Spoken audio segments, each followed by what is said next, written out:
would say that my average sheep shearing time is between 2 to 3 minutes, but my fastest time ever shearing a sheep that I've recorded was 38 seconds. We do alpacas, llamas, sheep, and goats. The amount of time it takes to shear an animal really varies. So for like a llama, we can pretty much halter and release in 5 minutes. For alpacas, you're also looking at about 5 minutes. A sheep can take as fast as, 90 seconds, or it could take all the way up to, 7 minutes for a big old girl. So Right Choice Shearing, I started when I was 14 years old. My mom had just read an ad on Craigslist for this lady looking to have her sheep shorn. And my mom was like, you know how to do that, right? And I was like, totally, because I had seen a goat shorn one time before, and we had the equipment to do it. It took us 4 hours to do 7 sheep, and they looked horrible. But the lady was so excited that somebody came out there and did the job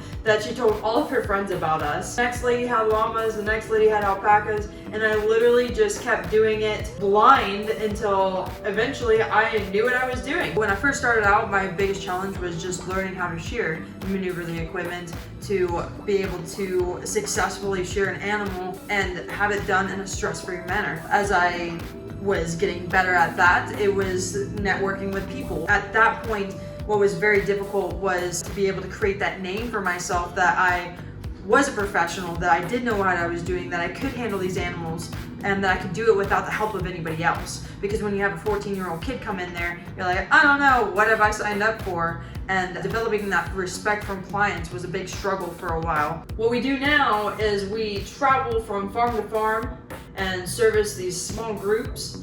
And we do that for over 500 different farms in just the spring. Since our work is seasonal, we only have to work in the spring, and we get to take the rest of the year off. And while we work really hard days during that time frame, usually between 14 to 18 hours, 7 days a week, we do have a period where we don't have to go to work. And that's really nice because it allows me and my wife to spend quality time with our family and to go see things that we want to see and do things that we want to do, usually that we dream about during season while we're in the thick of it. It's really cool to hear all of the feedback that we've been getting. I mean, our social media has just skyrocketed lately. My passion is to go and help everything. And as I've grown, I haven't been able to reach everything.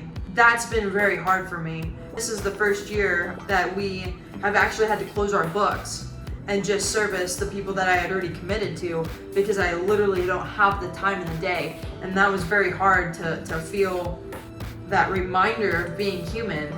This year, trying to push myself as hard as I can, I've sustained multiple injuries. And I definitely can't have that happen, because if I get hurt, then I can't help anybody. I want people to be able to see that these shearers, they're not these jerks that have been shown being horrendous to these animals, that we have a true passion that drives us to come every day to help these animals out. Because if it was just for a paycheck, it wouldn't be worth it. It's too hard. The days are too long. The stress is too much. But the passion makes it worth it.